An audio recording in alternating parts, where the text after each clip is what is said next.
Happy New Year! Welcome to our first Book Talk Tuesday of the year. I have to apologize because last year and last week on Tuesday, I didn't even realize it was Tuesday. I was on holiday. There was no school, and so I wasn't paying attention to the days, and Tuesday escaped me. And so I apologize that there was not a Book Talk Tuesday. If you were missing one, I hope that you went back and saw one from, over the summer or something to catch up. Anyway, welcome back. I am so happy to be back because there are just too many books to share with you, and there's too much book stuff to talk about with you that we need to get back at it. So I can't wait to see you guys when you get back to school this week. So I was able to do a little bit of reading over the break. I read one book for my adult book club, which I never do. I always go to my book club meetings and I didn't read the book because I'm always reading books from this library. So they're very understanding. They're very nice. There's another librarian in the group who also does the same thing as me. So we talk about our school books. Okay, so one that I just finished, I actually listened to this one, and it was Chasing Augustus. Some kids had told me about this book last year, so I wanted to definitely read this. This is about a girl who her mom leaves. She and her dad, she decides to move to California. She's not happy where she's at. Before she leaves, she gives away Rosie's dog. And that was not anyone's choice except her mom. She gave away the dog because Rosie's dad had a stroke and he was in the hospital or in care. He's non-responsive, so they can't really talk to him right now, or he doesn't understand them, they don't think. So dad is in the hospital, Rosie's mom is leaving, the dog has been given away, and Rosie is going to be sent to live with her grandfather, who is a grumpy old man. So Rosie has not had any say in anything that's happening in her life, and she is angry. She is so angry, and she has a gigantic hole in her heart because her dog is missing.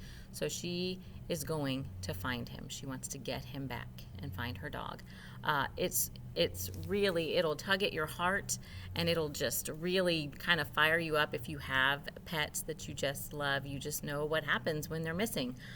So she really, really, really wants to find that dog. It's a great story. I listened to it, and the person reading it clearly was in the character of the angry Rosie, and it was a little too much angry for me, but I know why they did it, because she was mad. And she just was. But she was taking it out on everybody else. All right, the other one I read, this one I read with my eyes, Scary Stories for Young Foxes. I don't like scary books, but I'm trying to branch out, y'all. I really am, just because I love you so much. So these young foxes, would hear stories from their mom every night, and they wanted scary stories, and mom would tell them. And the kids were like, that's not scary. You need scarier. So she said, you're going to have to go talk to this older fox out in the woods, and I don't think that you're ready for that yet, because that's where the older fox, has the very, very scary stories. So they, of course, wanted to go hear these, so they snuck out of their den at night to go hear these stories. And y'all, I'm telling you, these are scary. I'm not ghost scary, like, oh my gosh, something horrible is going to happen, suspenseful scary. It was good. I mean, it was good. So I'm understanding more why you guys like these scary stories, because the suspense is great. This is a book I took home because I intended to read. I just haven't gotten to it, and I know I'm not going to get to it for a little bit longer, and I don't want to keep it from you.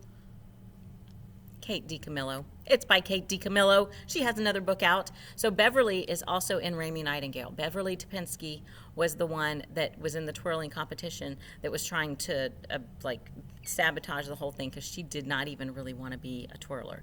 So I cannot wait to hear what happens in this one, but I'm going to let y'all go ahead and check it out because I just have too many things to read. Okay, so it is the new year, and maybe you have New Year's resolutions. Maybe you just want to try and do things differently this year.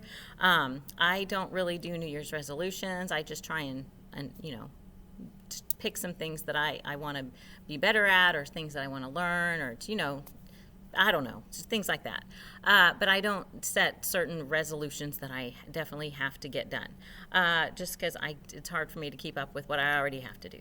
Anyway, but if there are things you want to learn, there are some dewy little, I don't know what you call them, word bubbles all around our library, and they're actually I've put them in books.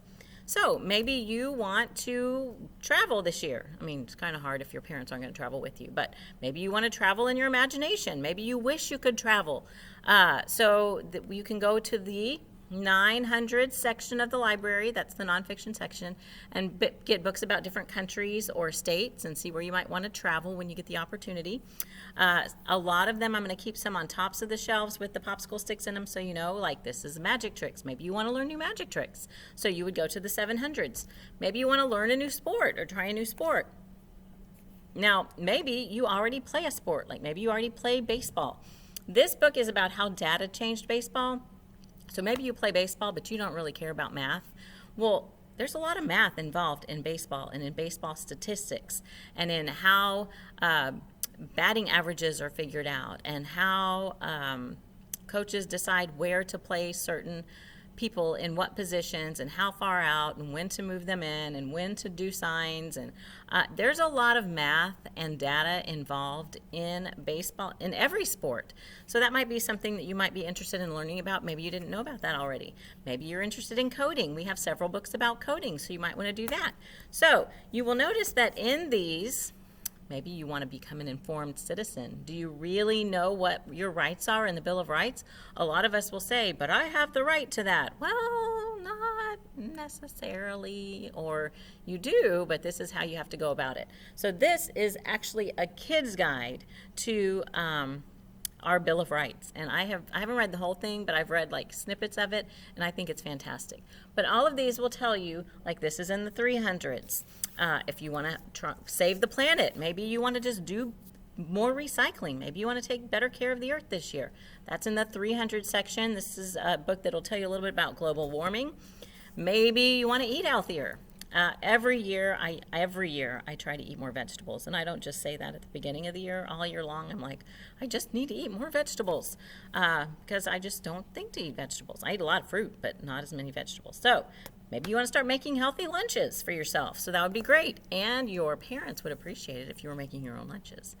Maybe you want to learn more about your family's history and your roots. My family, I still have family that lives in Ireland right now, so this would be something that I would want to learn about. So if you see any of these signs around the library, you can check out the book. I'm just going to take that out and put it in another one. So, but you can check these out if you want.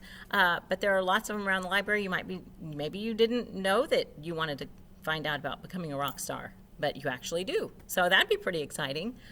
Also, if you become a rock star, you're supposed to always invite your intermediate librarian to your concerts, no matter how old you are. So just kind of keep that in mind. I'm just putting it out there. Invite your librarians to your concerts or your baseball games or your Broadway shows when you're in Broadway shows. And they want to go to those too.